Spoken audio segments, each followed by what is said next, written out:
Fine. Thank you very much, Nadine. And you said people might recognise me. I recognise an awful lot of people on this call as well. And I want to say thank you to Caribbean Labour Solidarity, not just for what it's doing at the moment, but what it's been doing for many, many years, and giving that sense of voice to the links between the Caribbean community and the labour movement, and recognition that many people that came from the Caribbean in the 40s, 50s and 60s worked on the railways, London Transport, Health Service, education and so on. A very high proportion became union members and very active in the union, despite, in the case of the Post Office Union in the 40s, quite racist attitudes towards migrant workers, as probably happened in other places as well. And it's that steadfastness of the Caribbean community in the unions that's so important. And when Labour talks about secure banks of votes, I think they should think for a moment. The most loyal voting bloc in the country towards the Labour Party has actually been the Afro-Caribbean community over many, many decades. And the news this morning that the leader of the Labour Party is apparently a great admirer of Margaret Thatcher, and what she achieved is, well, I'll leave it there. I think you can all guess the rest of it. It's just that I'm sending out a little note today on social media, just commemorating some of the greatest hits of Margaret Thatcher. Sale of council houses, attacks on the miners, anti-trade union legislation, taking food away from miners' families during the strike, anti-trade union legislation, invasion of Grenada, bombing of Libya. I haven't got time because you said I've only got half an hour to do, so we'll have to limit it there. And so thank you for inviting me along today. Before I move on to Gaza, just a couple of things I'd like to share with you, and that is at the moment I'm very busy writing a book about. It started off as being a book about my 5 years of leadership of the Labour Party, and then I felt and I was advised it was impossible to look at anything in isolation. And it is, of course, impossible to look at things in isolation. You have to look at the whole issue, and so I am writing a lot about international strategies and international policies. And at the Peace and Justice Project, we recently had an international conference, which it was extremely well attended. It wasn't so much intensive debate; it was much more a series of seminars of people dealing with different aspects of culture, of war and peace, and so on. And what I want to do is develop this into some more serious work about global injustice and reparations policy, and develop the whole reparations policy idea beyond the quite correct demand for the return of artifacts to Africa, the Caribbean, Greece, Egypt, and so on, from the multitude of museums and galleries that exist around this country, but to something much more fundamental, which is about the economic injustice that was created by colonialism, and that legacy is still there. So I'm looking into an awful lot of this at the moment, and it's a depressing but fascinating subject, and I know it's something that many on this call would feel very, very strongly about. And look at the Caribbean economies at the moment, and what unfortunately one sees a lot of is a repeat of the economic patterns of the past, in that before independence, the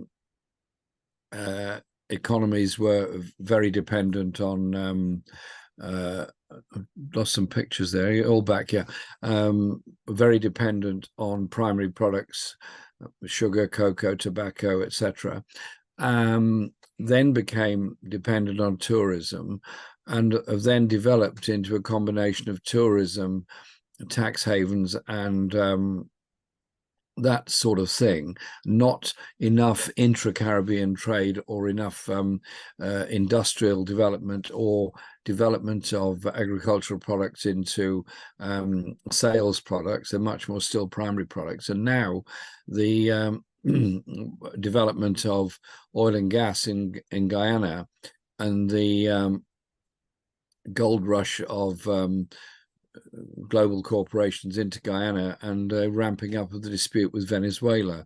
I hope the dispute with Venezuela can be appropriately resolved, but I'm a bit alarmed to find that the US is already offering military support to Guyana, which can only be a huge danger signal for the whole region. So I just say that by way of opening, and I'd be happy to learn from many people here and take discussions on this in the future.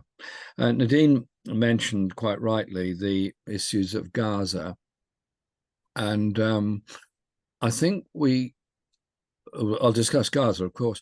I think we sometimes tend to follow a news agenda on wars and conflicts around the world. And through the Peace and Justice Project, at the moment, we're writing a book on the global arms trade.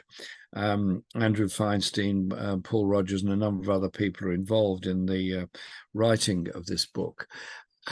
And you then look at the conflicts around the world and look at the patterns of arms trade, and you see a horrible synergy there. For example, the massive sales of arms that started under Blair to Saudi Arabia with his Al-Yamani arms contract. And those weapons have been used to bring about possibly almost the worst poverty and destruction in the world in Yemen.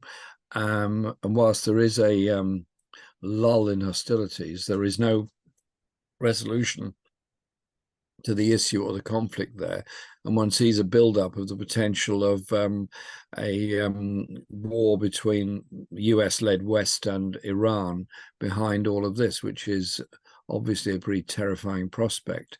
And when we get to Gaza, I'll say more about that. The last other conflict I want to mention, which gets almost no coverage, is that in the Democratic Republic of the Congo. I mean, I've had the good fortune to visit the DRC on 2 occasions, and it is a massive country. It is a place with the most terrible, painful history of colonialism, exploitation, destruction of natural resources, and impoverishment of people, and a very weak government that is dominated by the mining interests, trying to convince the government that all they need to do is have an easy passage of taking raw materials out of the Congo, and the huge sales of cobalt and coltan out of the Congo, most of which are done via Rwanda, are fueling the techno industries of the rest of the world, and a lot of that material is actually dug out of the ground by children, and so the use of child labor is significant across the DRC, and there are large sales of weapons to militia groups in order to ensure this process goes on. And so we cannot, just because the media are not reporting what's going on in the Congo, we cannot ignore what is going on in the Congo, and neither should we. Last night, I was at a rally in Tower Hamlets for Gaza, and there was amazing range of speakers there, very formidable speakers they were too, and we were discussing, obviously, issues facing Gaza and the resumption of hostilities. And at a moral level, I just find it quite appalling that all of us get up each morning, turn on our mobile phones, TVs, or whatever, watch what's happened overnight, and you just see in live time the bombing of civilians' places, schools, hospitals, homes, roads, all that. And there's Palestinian man who lives quite near me who runs a store, a optician store. Well, I went in to see him last week, and he was working on his computer doing prescriptions and things for his customers. And then in the corner of the screen, he had Al Jazeera on live. And he was just in tears because what he was able to watch live on television was his hometown in Gaza being bombed and being destroyed. And that is the reality of what Palestinians are facing all around the world, watching the destruction of their own homes. 14,000 at least have already been killed. And obviously what happened on October the 7th was wrong, the taking of civilian life and the taking of hostages. And the results or the retribution by Israel of occupying and invading the Gaza Strip, instructing people to move southwards, and then when they move southwards, tell them they've got to move again. There is nowhere to go. There's absolutely nowhere to go. Tens of thousands, probably hundreds of thousands by now, who are a melee of people all around Rafah in the southern area of the Gaza Strip, are desperate to get to a place of safety because they know the bombs are coming. And that means that Egypt has been put under enormous pressure to open the Rafah crossing, allow the people to go through into the Sinai. And I'm very sure the Israeli control of the borders will make sure they're not allowed back into Gaza. So what we're actually witnessing in real time is a second Nakba as the people are forced out of Gaza into Sinai, and that will become another Gaza. And in 20 years' time, there'll be another Hamas, another fight, another war.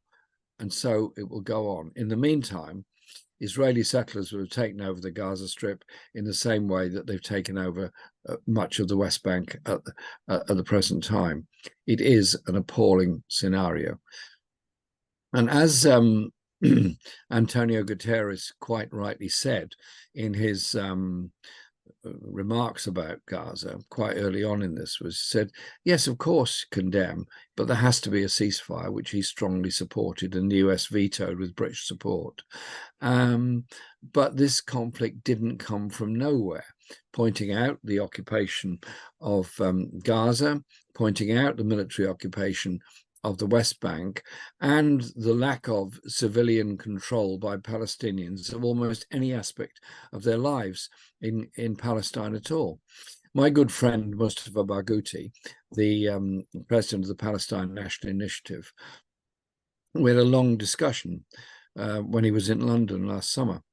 And we're in a hotel where he was staying. And I said, Mustafa, if by some miracle there was an election tomorrow in Palestine, and if by some miracle tomorrow you became the president of Palestine, what would you do? And he said, well, I would have no powers whatsoever. No powers over my borders, no power over the economy, no power over taxation. I'd really have no powers whatsoever. And I wouldn't even control the police force that we have. He said the reality of the occupation is that virtually all aspects of Palestinian life are controlled by the occupying power, by Israel. And fundamentally, the whole issue is that of the occupation. And Guterres is quite right to draw attention to that. And what is so exciting and depressing at the present time is the world reaction to what's going on in Gaza. And as I said in my speech last night in Tower Hamlets, being in Parliament over the past month has felt like being in a parallel universe. I go into Parliament and people say the war has got to go on in order to defeat Hamas, and when that's been done, all will be well. By which time all of Gaza will be a pile of rubble. There'll be thousands more people from the West Bank taken into Israeli prisons. There's probably as many or more people been taken into prison from the West Bank over the past few weeks that have been released by Israel as part of the agreement with Hamas for the temporary cessation of bombing. And so it is about campaigning to end the occupation. The global response is interesting. I've never known such numbers of people in demonstrations all around the world in solidarity with the people of Palestine. And I've never known such a difference between what is happening in Parliament and happening elsewhere. After a lot of activity, we managed to get 125 members of Parliament to vote for a ceasefire. One second. To vote for a ceasefire, and vast majority voted the other way. Most Labour MPs, big majority of them, abstained on that vote. And Labour MPs were told, and without much ceremony, that if they voted for this motion, they would be out of whatever office they held, and so on. And in reality, the alternative motion put up by the Labour front bench by Starmer was a complete nonsense. What it said was they supported a humanitarian pause in order to bury the dead, get some medical aid and water and so on into Gaza, then resume bombing and continue destroying what's going on. I mean, it is an appalling image that we've got. And so our demonstrations around the world are very, very important. And we should be proud of the fact that we managed to get a huge number of people on the big demonstration that went towards the US embassy a couple of weeks ago, 3 weeks ago. I don't know the exact number that was there. Nobody ever does. There's always a debate about that. But let's think there were possibly 800,000 people there, possibly a bit less than that. But you're talking of the equivalent of a crowd of 10 cup finals traveling to London to march in support of the people of Gaza. That's even more, far more than ever marched in opposition to Operation Cast Lead. And the demonstration outside Parliament on the night of the vote was the biggest I've ever known at the time of a vote in Parliament, far bigger than the vote demonstration that took place on the night that Parliament voted for the war in Iraq in 2003. So don't underestimate the strength of feeling on this. And wherever I go around the country, and I do travel a great deal around the country, obviously, as well as in my own constituency, I just get stopped by people all the time saying thank you for speaking up for the Palestinian people. And interestingly, quite a lot of Jewish people stop me in the street and say thank you, because I want to live in peace. I want to live in harmony in the future. And we should hand out a huge thank you to those people, a small number perhaps, but those people in Israel that have also spoken out against Netanyahu's policies and also spoken out against the occupation. And later on this afternoon, I'm speaking at the Jewish Voice for Labour annual meeting, and I'll be thanking them for all their work and their solidarity, because it's only our solidarity that actually wins things through. And I've got a book here at home, which is a book on the history of the 1945 Pan-African Unity Conference held at Chorlton-cum-Hardy Town Hall in Manchester. And it's got a picture of the stage being set out for this conference. And there's a big banner up which says, Jews and Arabs unite to drive British imperialism out of Palestine. And that was then. And obviously, you wouldn't necessarily see that kind of slogan now. But don't underestimate the ability of the pro-war elements within the Labour movement, as well as in society as a whole, to succeed in driving people apart, when fundamentally those people who want to live in a peaceful world and want to end the injustices that brought about the wars in the first place are actually strongly united about that. And Barnaby Rain, young Jewish guy, spoke last night in Tower Hamlets and described the history of the anti-racist movement in the East End of London and the solidarity that was there. And he was obviously extremely well received by that audience. So where do we go from here? the sale of arms to Israel by the United States is fueling the development. The huge financial loans to Israel by the United States is funding the war. It's unclear to me if even the US can continue funding this war and the war in Ukraine, as well as funding this massive trillion dollar many trillions of dollar federal debt at the present time, or if there isn't going to be an economic pressure and reality on it. There's also the question of what happens to neighboring states in the Middle East. The Arab states, the Abraham Accords, point to their weaknesses in all this. Many of them have done deals with Israel, are now facing very large degrees of opposition by their population, saying, well, actually, we should be in solidarity with the Palestinian people, not doing economic deals with Israel whilst the occupation of the West Bank and Gaza continues, and the settlement policy. So what I see is an increase in opposition activities, and we're having another demonstration in London next weekend. There are public meetings going on every night of the week, and I've been at many of them in many parts of the country. I was a big demonstration in Edinburgh last weekend, for example, in Scotland, and there are many more to come. And so let's make sure that we're all there and all present for all of these demonstrations and raise the voice. And let's have the banners, Caribbean Labour Solidarity, out there along with everybody else, demanding peace and justice for the Palestinian people. And there's a lot of people, just as they were politicized in, if you like, my generation, politicized by opposition to the Vietnam War, my parents' generation politicized by support for the Spanish Republic, and the generation that was politicized by Iraq, and now a whole generation of young people that are politicized by what they're witnessing as going on in Gaza, and the horrific loss of life that we're just witnessing day in, day out. And so we have to be ever active and ever determined to achieve a peace through a ceasefire. A ceasefire on its own is not a solution, obviously. It is the start of a process.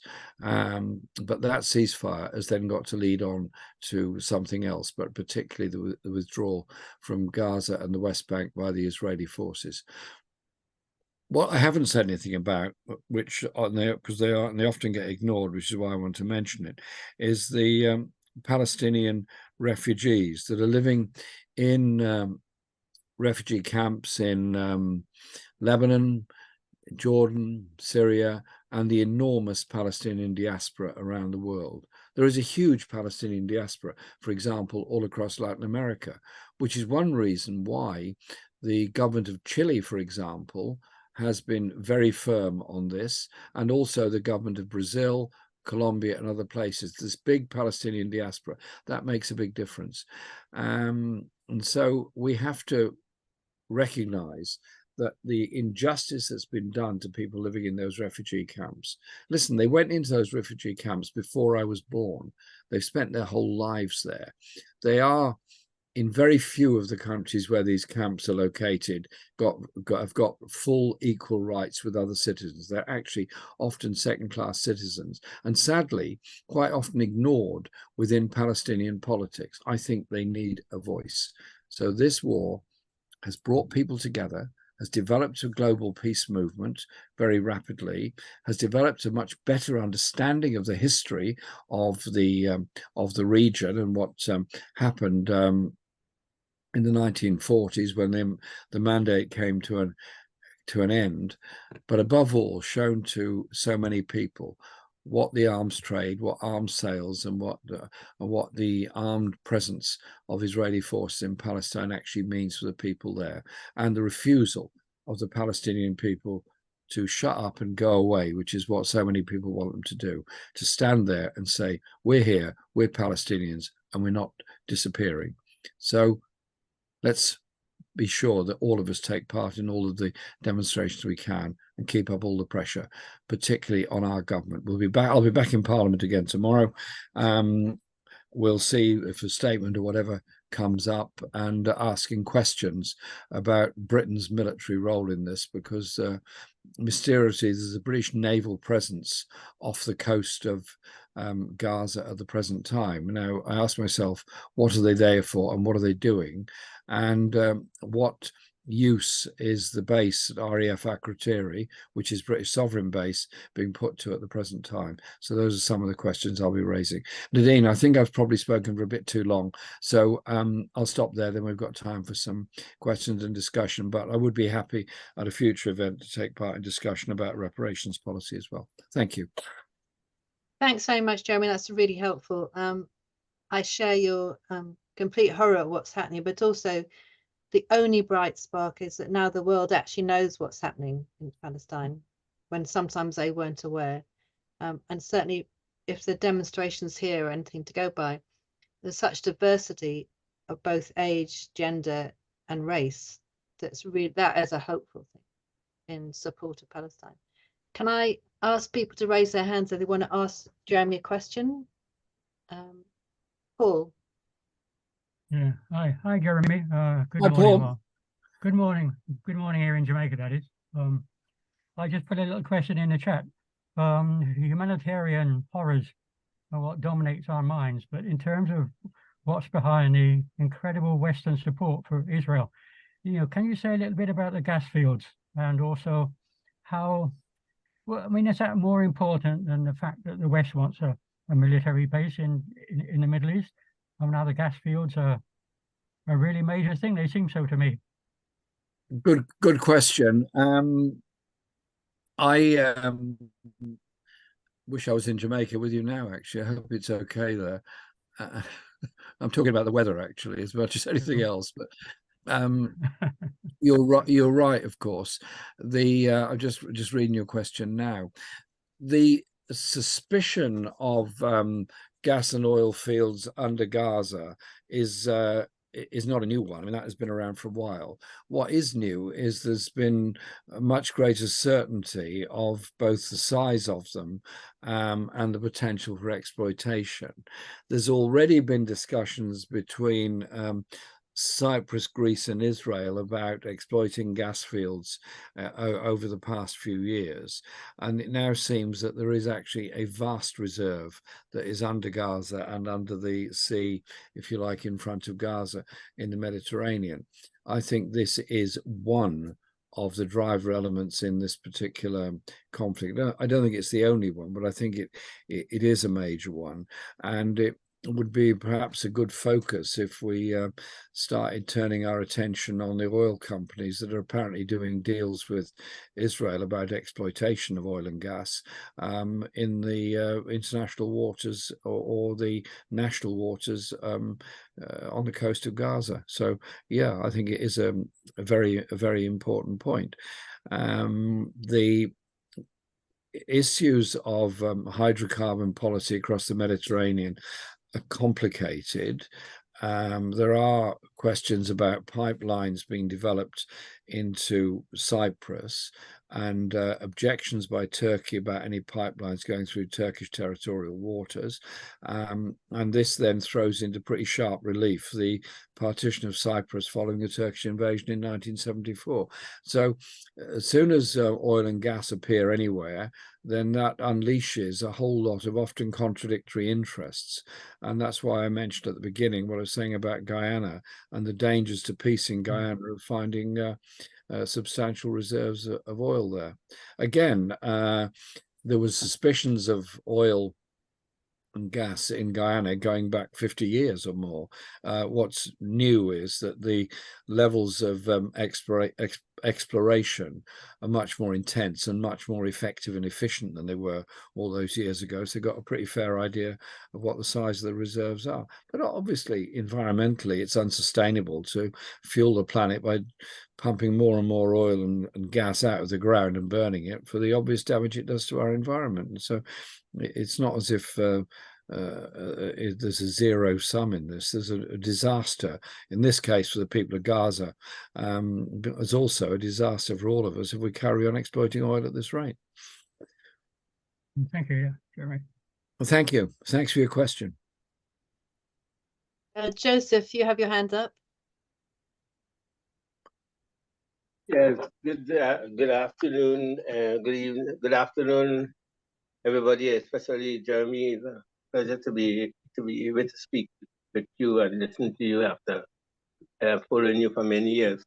Now, one of the issues I was going to raise is in relation to Guyana, and you've certainly mentioned it. The fact that Guyana already has U.S.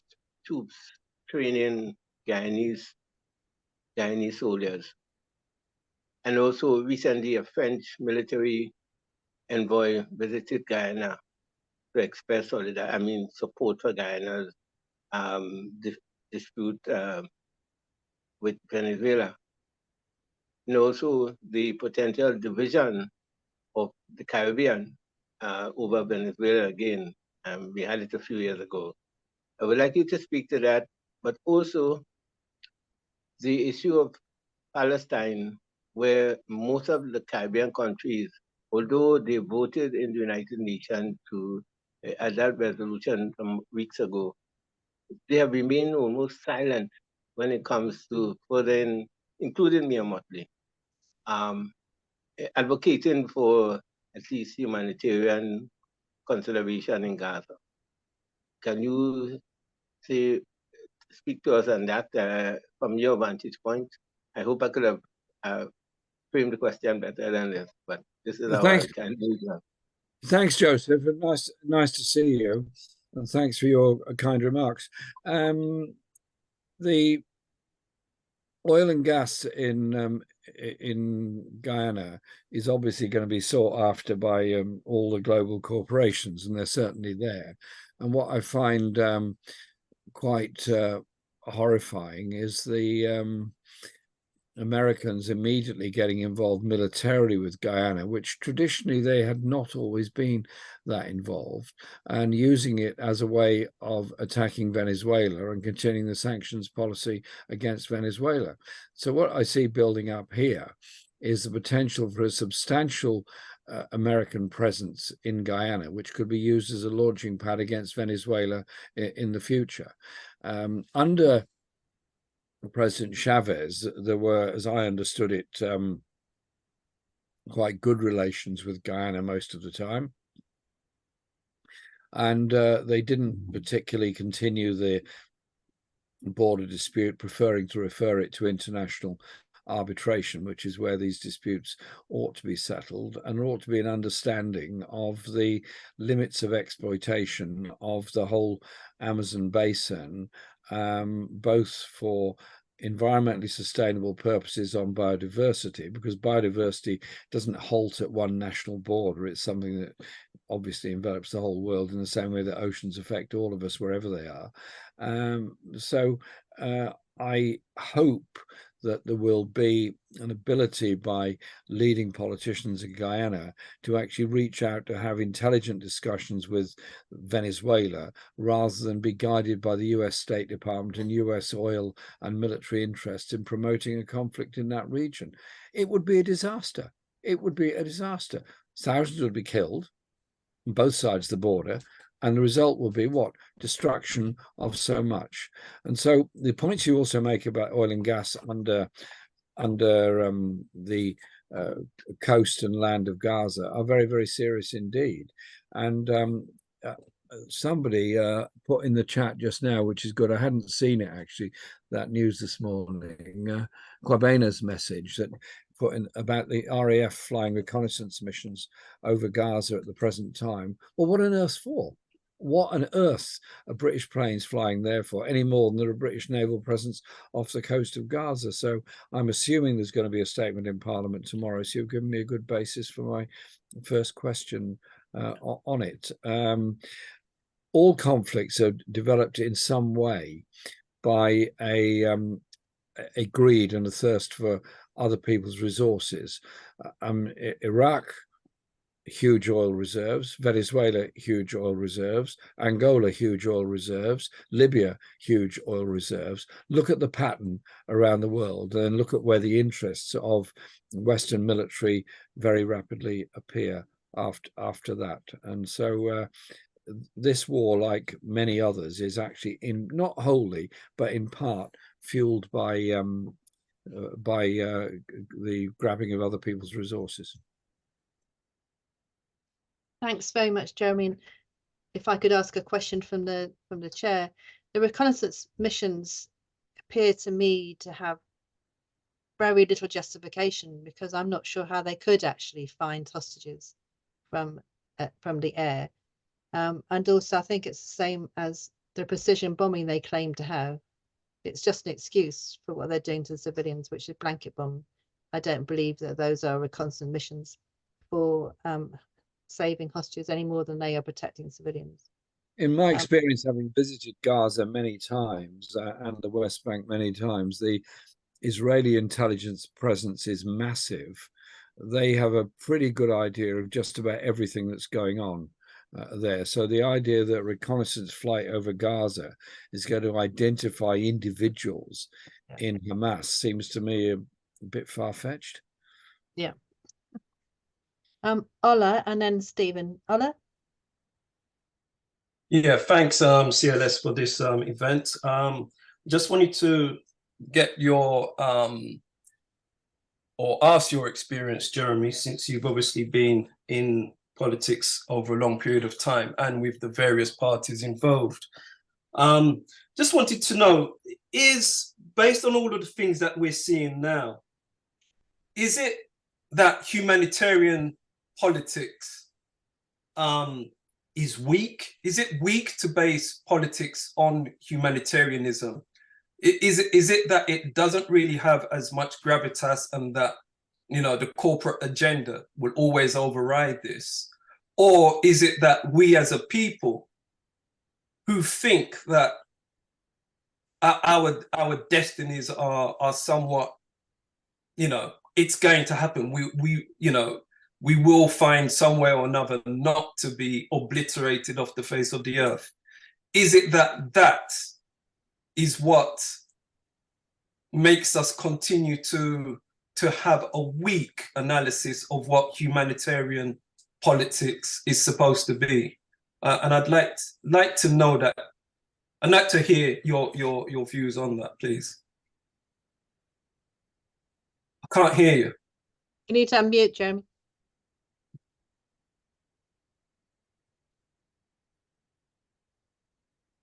Thanks. Yeah, I'm just unmuted.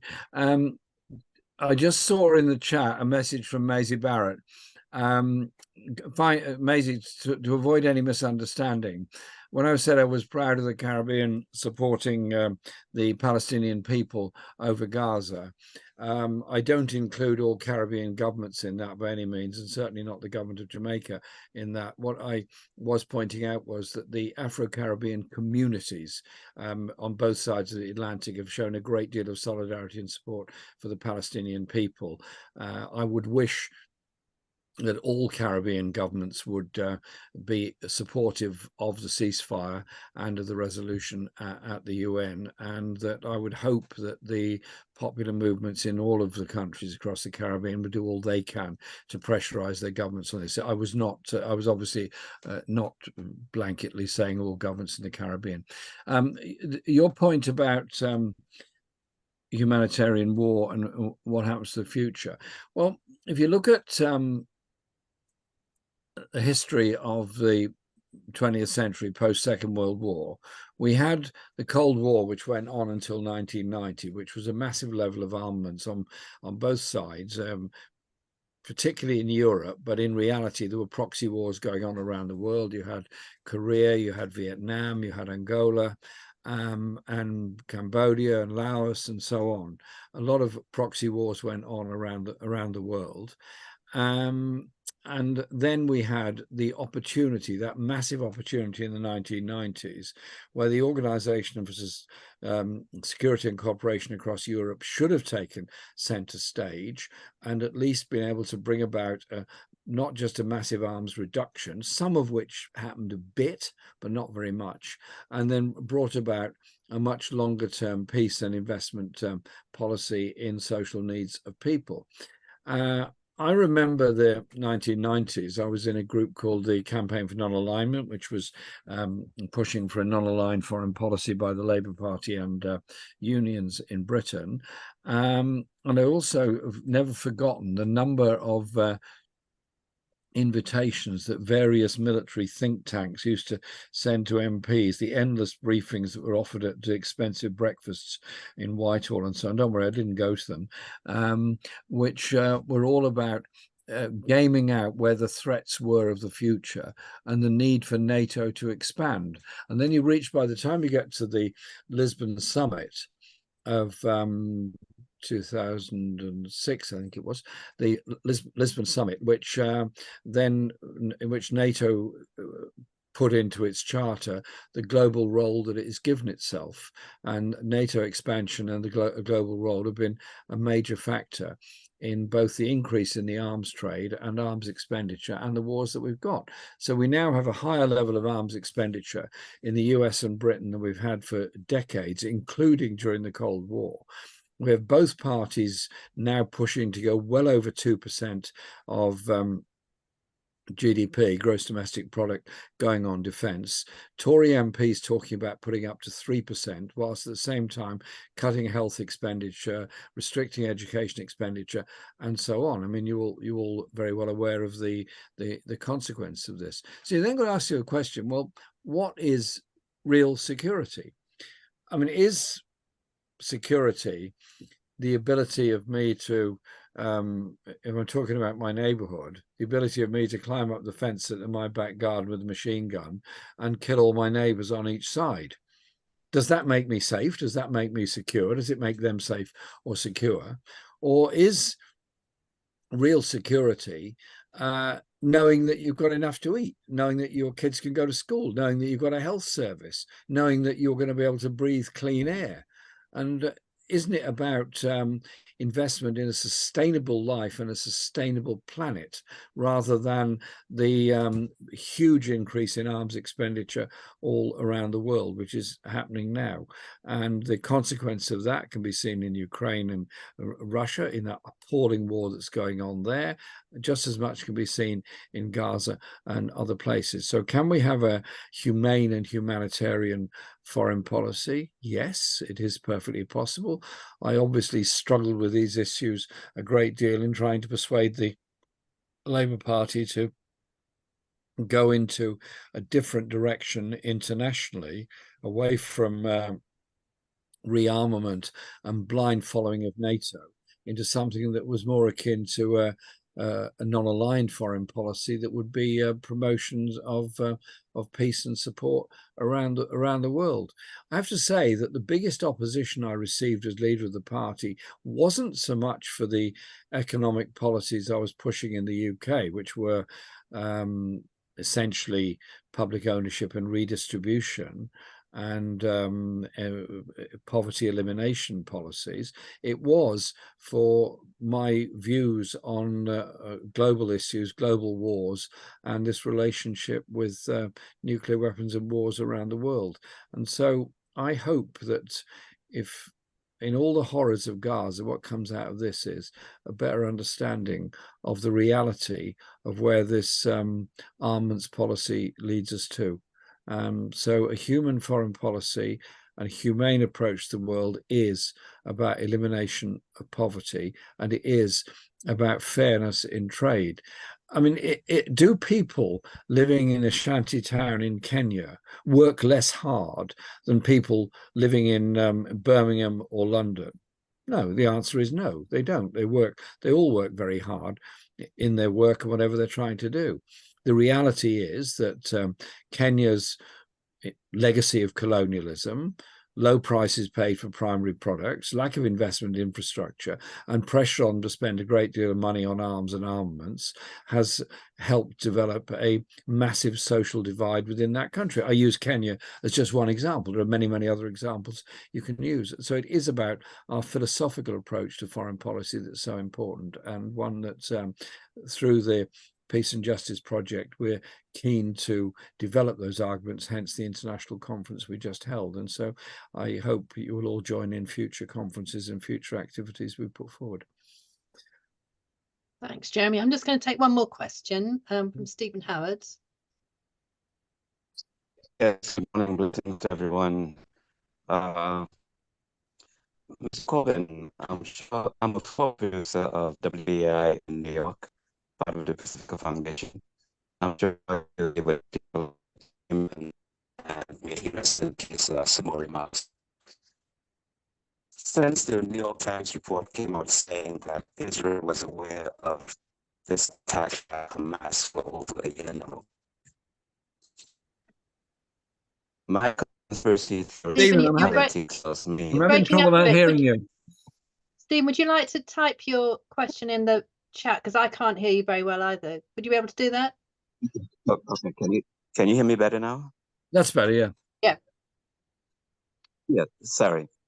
I had to take off my headphones.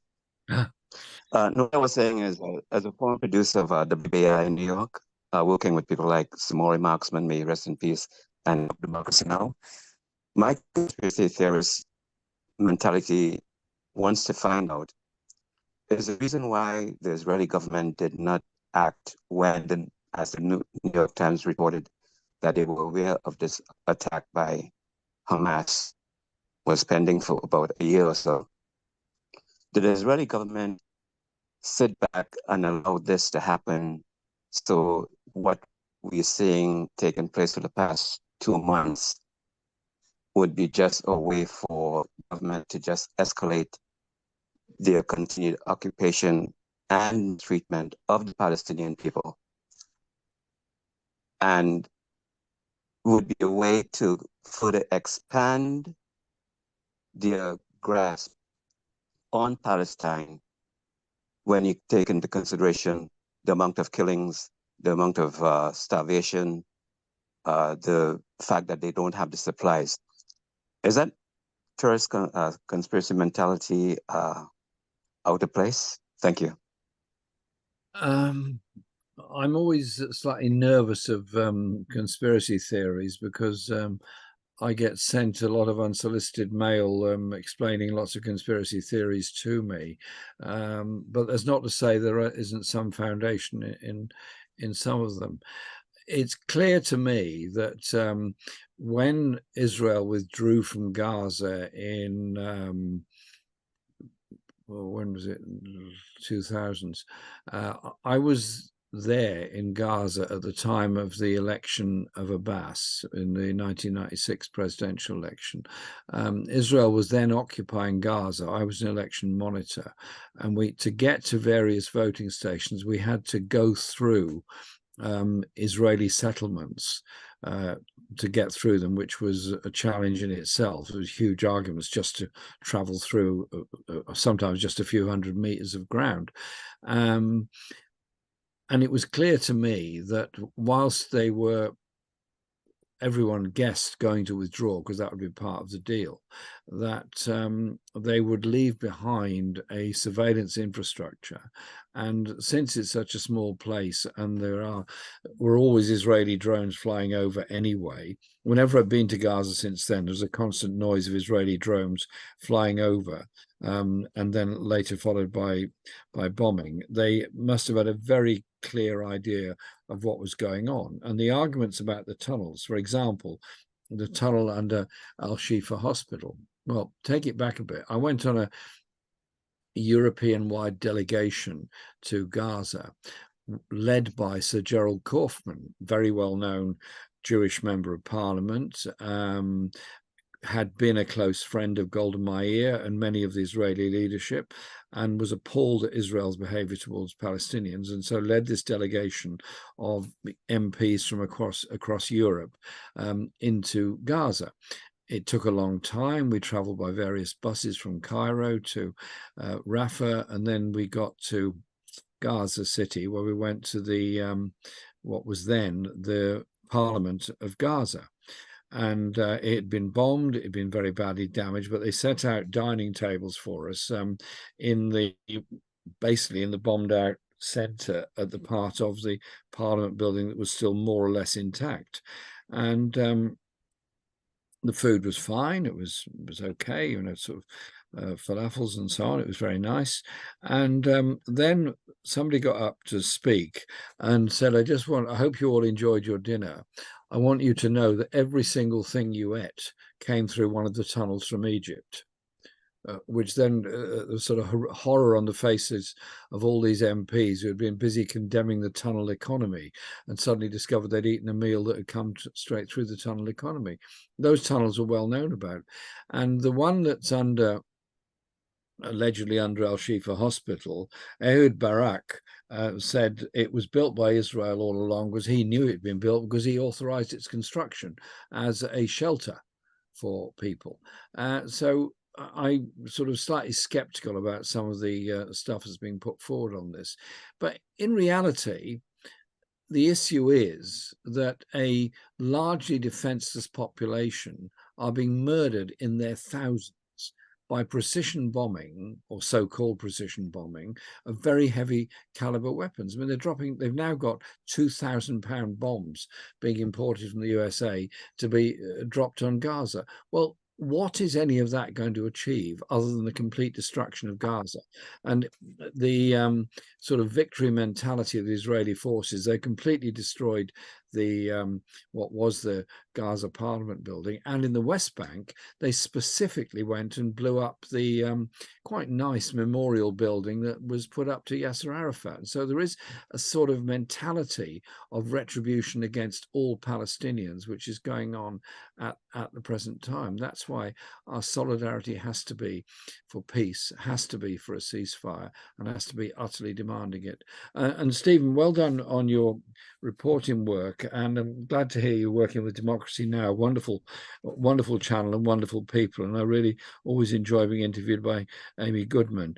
I think we should think for a moment of the hundreds of journalists that are at enormous risk in Gaza and the West Bank, and the many that have already been killed just doing their work. And Al Jazeera has lost more journalists than anybody else. And I think they have bravely done everything they can to report the reality of what's going on in Gaza and the West Bank, far better than any other channel that I've had a chance to look at during the last few weeks.